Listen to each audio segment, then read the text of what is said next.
नमस्कार प्यारे विद्यार्थियों, जैसा कि आप समझ ही चुके होंगे, आज हम आपके पिछले 5 सालों के आरबीएससी के पॉलिटिकल साइंस के जितने भी एमसीक्यू प्रश्न आए हैं, उन सब का यहाँ व्याख्या सहित पूरा सॉल्यूशन देखने वाले हैं।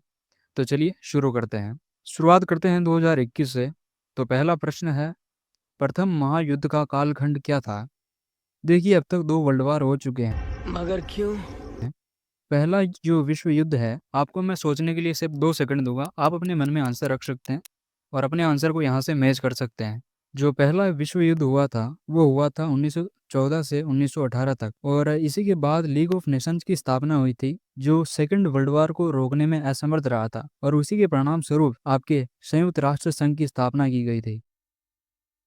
अगला प्रश्न है, वैसे ही आपके सिलेबस से बाहर है, इसलिए हम इसे इग्नोर करते हैं। अगला है, यूरोपीय संघ की मुद्रा का क्या नाम है?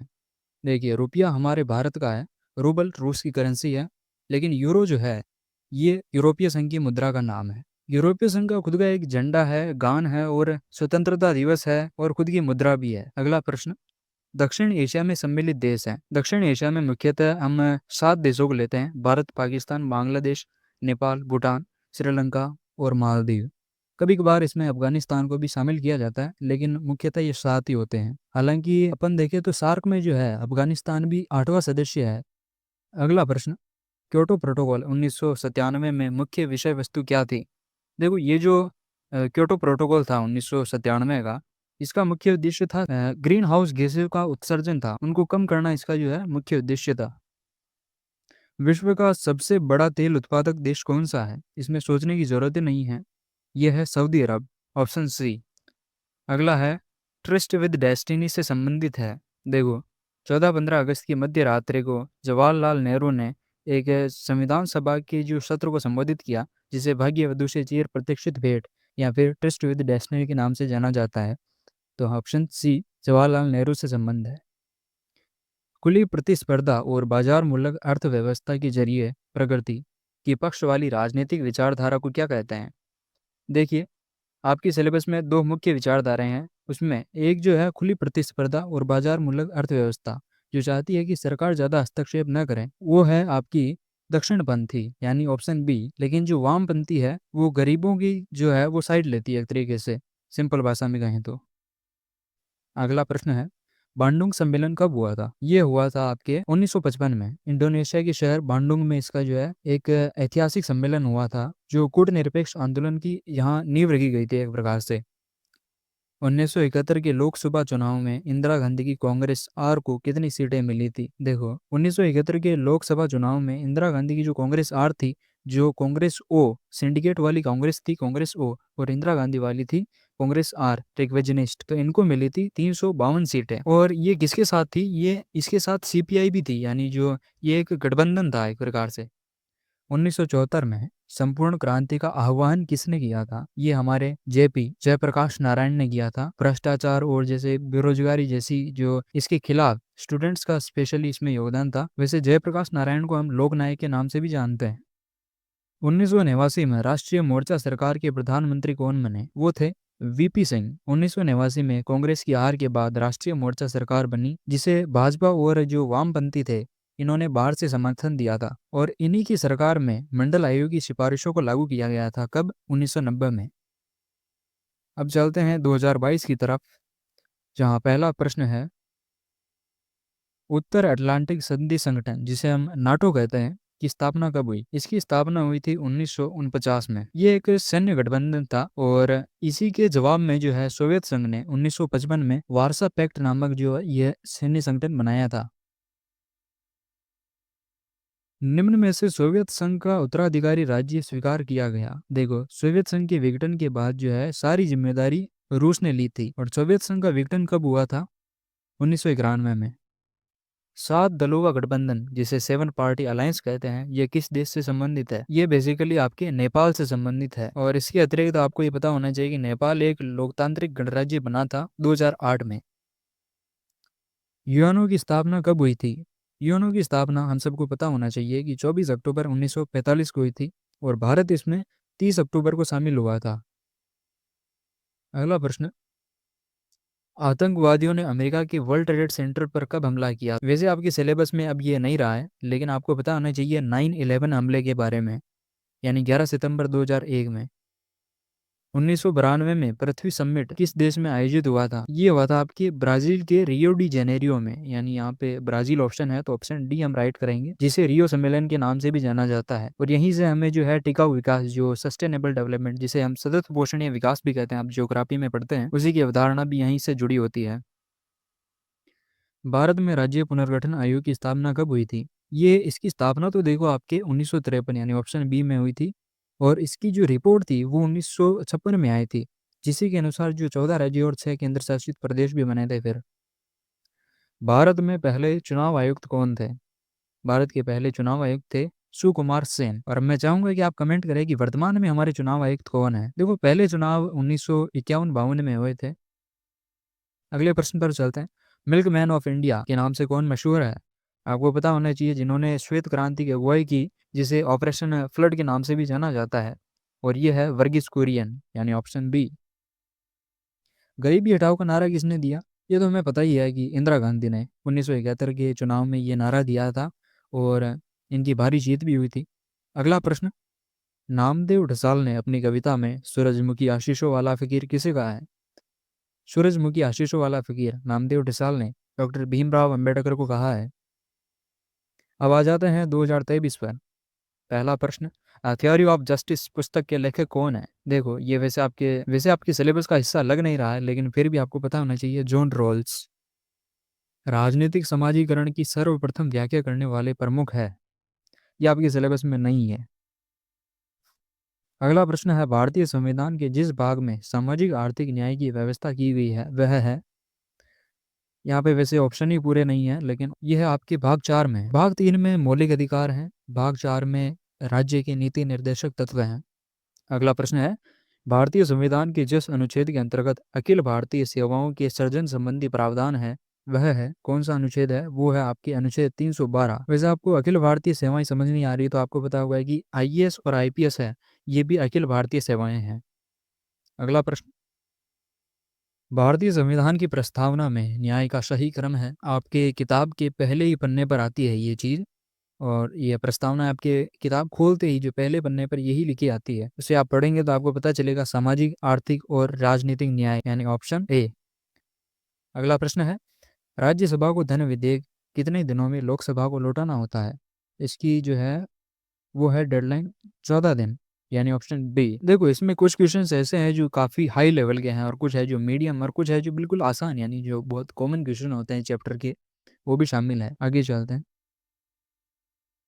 24वें संविधान संशोधन द्वारा लोकसभा की सदस्य संख्या कब तक यथावत रहेगी? ये 2026 तक, यानी दुनिया खत्म हो ना हो, लेकिन ऑप्शन सी 2026 तक। देखो 24वें संविधान संशोधन में जो लोकसभा की सदस्य संख्या थी वो यथावत अभी तक जैसे हमारे कितने हैं वर्तमान में 550 प्लस 2 मनोनीत निर्धारित की गई थी, और ये 2026 तक मतलब ये यथावत रहने की संभावना थी। ये जो सीटों का जो ये आवंटन था ये 1971 की जनगणना के आधार पर तय किया गया था। अगला प्रश्न, किस आम चुनाव के बाद गठबंधन की राजनीति शुरू हुई? ये है 1967। 1967 के विधानसभा चुनाव में कई राज्यों में संयुक्त विधायक दल की गठबंधन सरकारें बनी थी, और 1967 के चुनाव को कांग्रेस के प्रभुत्व का जो अंत था उसकी शुरुआत मानी जाती है। सेकंड चैप्टर में अच्छे से समझाया गया एक दल का प्रभुत्व क्या है। लिट्टे का संबंध जिस देश से है वह है। लिट्टे श्रीलंका में तमिलों के लिए एक अलग देश की मांग करने वाला उग्रवादी संगठन है, ऑप्शन सी। वैसे आपको पता होगा कि लिट्टे का 2009 में श्रीलंका की सेना की कार्रवाई द्वारा अंत हो चुका है। विकास के लिए शांति, संप्रभुता व समरसता जिस कूटनिरपेक्ष शिखर सम्मेलन का मुख्य विषय था वह है, तो आपका वेनेजुएला। देखो काफ़ी क्वेश्चन ऐसे होते हैं जो बहुत मतलब अच्छे क्वेश्चन होते हैं, और यही है जो मतलब स्टूडेंट्स की कैटेगरीज को डिवाइड करते हैं कि कौन मतलब टॉप पर जा रहा है, कौन मिडल में अटका रहता है, और आप समझ ये सकते बड़ी हैं। अच्छी बात कही आप। अब आ जाते हैं 2024 पर, जिसका पहला प्रश्न है, सोवियत संघ के विघटन के किस नेता ने अपनी केंद्रीय भूमिका निभाई? आपको पता ही होगा, ये है आपके बोरिस येल्त्सिन, ऑप्शन बी। वैसे मिखाइल गोर्बाचेव के जो सुधार थे वो जो सोवियत संघ के अंतिम राष्ट्रपति थे, जिन्होंने पेरेस्ट्रोइका और ग्लासनोस्ट जैसी नीतियाँ भी निकाली, वो भी इसमें एक अहम भूमिका निभाती है। लेकिन विघटन में देखें तो अपन जो है बोरिस येल्त्सिन जो साहब थे, इन्होंने काफ़ी है मतलब योगदान दिया। आसियान क्षेत्रीय मंच, आसियान रीजनल फोरम की स्थापना कब की गई थी? ये 1994 में। इम्पोर्टेंट है, ध्यान रखिए। वैसे आसियान की स्थापना भी आपको पता होगा 1967 में और बैंकॉक घोषणा पत्र के साथ हुई थी। अगला है, नेपाल देश में राजतंत्र का अंत कब हुआ? आपको पीछे बता चुका हूँ मैं, 2008 में। अगला है, संयुक्त राष्ट्र संघ के किस महासचिव को 2001 का नोबेल शांति पुरस्कार मिला? काफ़ी भयंकर वाला जोरदार क्वेश्चन है। तो इसका ऑप्शन है कोफी अन्नान। वैसे ज़्यादातर स्टूडेंट्स इतनी गहराई पर ध्यान नहीं देते हैं, क्योंकि आपके चैप्टर में सभी जो है इन महासचिव के बारे में अच्छी सी डिस्क्रिप्शन दी हुई है। अगला है, युद्ध की आशंका को सुरक्षा नीति द्वारा रोकने को क्या कहा जाता है? ये काफ़ी बार पूछा जा चुका है, शायद 2025 में भी होगा, खालिस्तान में हो सकता है। तो ये है अवरोध। अवरोध का अर्थ है दुश्मन को ये विश्वास दिलाना कि हमले की कीमत उसे बहुत भारी पड़ेगी, जिससे वह हमला न करे, यानी एक तरीके से डरा देना अपनी पावर से। 1992 में आयोजित रियो डी जेनेरियो सम्मेलन का मुख्य मुद्दा क्या था? अब इसके बारे में पहले चर्चा की है, लेकिन ये नहीं पता किया है। तो इसका है पर्यावरण और विकास, इसका मेन मुद्दा था, इसे इसीलिए तो भर्ती सम्मेलन भी कहा जाता है। अगला है, वर्ल्ड सोशल फोरम की प्रथम बैठक किस देश में हुई थी? ये आपके ब्राज़ील में हुई थी 2001 में, और ये पहली बैठक थी इसकी। और इसकी जो चौथी बैठक है वो हमारे भारत की मुंबई में हुई थी 2004 में। मेघालय राज्य का निर्माण किस वर्ष में हुआ था? मेघालय का निर्माण आपके 1972 में हुआ था। असम से अलग होकर मेघालय, मणिपुर और त्रिपुरा को पूरे राज्य का दर्जा मिला था 1972 में। संयुक्त राष्ट्र में मानवाधिकार परिषद की स्थापना कब हुई? ये जो है यूएनओ में मानवाधिकार की परिषद की स्थापना जो है 2006 में हुई थी। सेकेंड 5 ईयर प्लान के योजनाकार कौन थे? वो थे पीसी महालनोबिस, और जो पहली पंचवर्षीय योजना थी उसके थे के.एन. राज। नीति निर्देशक सिद्धांत के हवाले से भारतीय संविधान के किस अनुच्छेद में अंतर्राष्ट्रीय शांति सुरक्षा को बढ़ावा देने हेतु कहा गया है? वो आपके अनुच्छेद 51 में कहा गया है। भारत में लोकसभा के किस चुनाव से गठबंधन की राजनीति की शुरुआत हुई? 1967 से, जैसा कि पहले भी आ चुका है। अगला प्रश्न है, 1974 की रेल हड़ताल भारत के किस नेता के नेतृत्व में हुई? ये जयप्रकाश नारायण नहीं है, यह है जॉर्ज फर्नांडिस। ये 20 दिन तक चली थी और सरकार ने इसे इनवैलिड घोषित कर दिया था। वैसे आशु छात्र संगठन किस राज्य में सक्रिय है? यह है असम में, जिसे ऑल असम स्टूडेंट यूनियन भी कहते हैं, यानी आशु का ही एक तरीके से फुल फॉर्म है ये। और आशु समझौता कब हुआ? ये 1985 में हुआ था, भारत सरकार और आशु के बीच में। इसी संगठन से आगे चलकर असम गण परिषद पार्टी बनी थी। अगला है, बामसेव का गठन कब हुआ? बामसेव का गठन 1978 में हुआ था और कांशीराम जी द्वारा दलितों और अल्पसंख्यक कर्मचारियों के हितों के लिए इस संगठन का निर्माण किया गया था। और इसका फुल फॉर्म है backward and minority communities employees federation. हमारे अब अंतिम वर्ष 2025 इसी साल। और पहला प्रश्न है, शीत युद्ध के दौर में सबसे बड़े प्रतीक के रूप में कौन किसे जाना जाता है? कौन नहीं है वैसे इसमें। ये है ऑप्शन सी, बर्लिन की दीवार। बर्लिन की दीवार गिरी कब थी? 1989 में। और ये किसका प्रतीक थी? इसका गिरना किसका प्रतीक था? शीत युद्ध के अंत का प्रतीक था। यूरोप के एकीकृत बाजार का गठन कब हुआ था? ये जनवरी 1993 में हुआ था और काफ़ी डेप्थ में क्वेश्चन है ये। हवा निकल जाती है ऐसे क्वेश्चन में स्टूडेंट्स के एग्जाम में कि भाई प्रश्न कहाँ से आए, उनको पता नहीं चल पाता है पूरा। दक्षिण एशिया मुक्त व्यापार संगठन साफ्टा कब प्रभावी हुआ? ये 2006 से प्रभावी हुआ था, 1 जनवरी में। वैसे यहाँ पर हम देखते हैं कि 2006 से तो ये प्रभावी हुआ था, लेकिन ये इस पर साइन कब हुए थे? ये 2004 में हुए थे। 1950 के दशक में देश का उपनिवेश था, यहाँ पे शायद फ्रांस गायब है मेरे ख्याल से। 1950 के दशक में देश का फ्रांस देश का उपनिवेश था। किस देश का उपनिवेश था? तो ये केन्या का था। वैसे ये क्वेश्चन अनक्लियर है वैसे मेरे ख्याल से, आपके स्क्रीन पर आ जाएगा सही आंसर और सही क्वेश्चन। वैसे वैश्वीकरण क्या है? इसे प्रवाह से इसको एक शब्द में डिफाइन किया जाता है, प्रवाह है। और यहाँ हर प्रकार का प्रवाह लिखा हुआ है, वस्तु का, विचार का और पूंजी का। तो सभी ऑप्शन डी। और वैश्वीकरण में क्रांति यानी एकदम जो है फाड़ू परिवर्तन किसने ला दिया है? इंटरनेट और संचार क्रांति ने। वैश्वीकरण में सर्वाधिक महत्वपूर्ण भूमिका किसकी रही है? ये है अभी तो कहा मैंने, संचार और प्रौद्योगिकी टेक्नोलॉजी। और इसी कारण जो है दूरी का अंत हो चुका है एक तरीके से। आंध्र प्रदेश राज्य कब अस्तित्व में आया? और ये सबसे पहले आया था 1952 में। और आपको जानते होंगे कि 56 दिनों का अनशन करने के बाद जो है 1952 में आंध्र प्रदेश के गठन की घोषणा हुई थी। और किसने किया था ये अनशन? पार्टी श्री रामुलु जी ने। निम्न में से प्रथम पंचवर्षीय योजना से जुड़े अर्थशास्त्री विशेषज्ञ कौन थे? मैंने पहले कहा है के.एन. राज। और ये पहली पंचवर्षीय योजना कब लागू हुई? 1951 से। और पहली पंचवर्षीय योजना में मुख्य जो है सिंचाई परियोजनाओं और कृषि पर ज़्यादा जोर दिया गया था। सेकंड पंचवर्षीय योजना कब प्रारंभ हुई थी? व्हाट? एक साथ क्वेश्चन कैसे हैं? ठीक है, 1956 में। और इसमें इसके जो योजनाकार थे वो थे पीसी महालनोबिस। और इस पर ध्यान किस पर दिया गया था?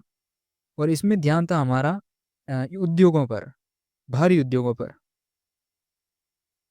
निम्न में से वार्सा पैक्ट का समर्थक देश था? देखो, नाटो के जवाब में मैंने पहले बताया कि सोवियत संघ ने जो है ये वार्सा पैक्ट का निर्माण किया एक तरीके से 1955 में। और ये 1991 में सोवियत संघ के साथ ही सारे राज ले डूबा, मतलब खत्म हो गया।